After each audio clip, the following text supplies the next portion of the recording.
I tend to like make lists and try to figure things out and be organized in the chaos of everything. And I think it's been interesting. I mean, the first album, we had a hit song in Ho Hey, and then in the States at least, there was a follow-up with that with Stubborn Love, which was a big song for us, and it's live probably our biggest reaction of a song in a set.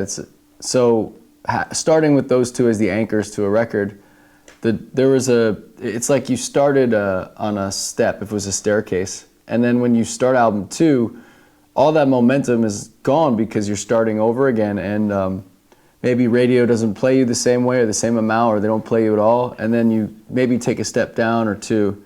And so it's interesting to really regain an appreciation for what that was and what happened, that opportunity, and not like resent it. But it's funny, we're almost fighting overseas to get back to where we were on album 1 as far as size of rooms we're playing or amount of people we're reaching with this. And so I think it was a humbling experience. It was like, yeah, you got this big break, but you see the positives and negatives of all that, and then you try to make sense of it. I think the positive for us, the thing I get the biggest kick out of is that it feels like what we're doing now that's not being force-fed to people. They have to go find it. Their friends have to show it to them. They have to, in different ways, it's not being put on them like a radio station will just play a song over and over.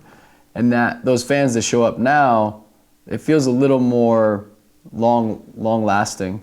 They know every song. They're singing every word to every song, and I think that feels like, I think we can come back here again and a similar amount of people would come. Whereas the first album, they might have been just showing up because it was a popular thing at the time.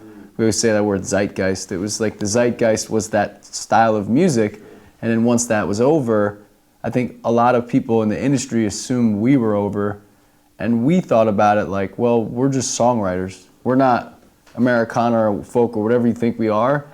We're writing songs together, two guys just sitting in a room, and we know how to do that.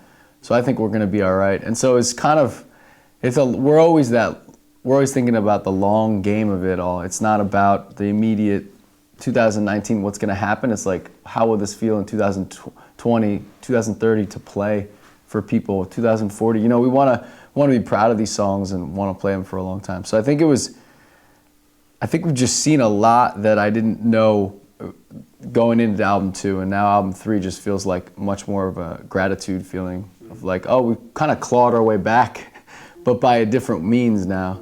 Radio's not like pummeling people with a song of ours.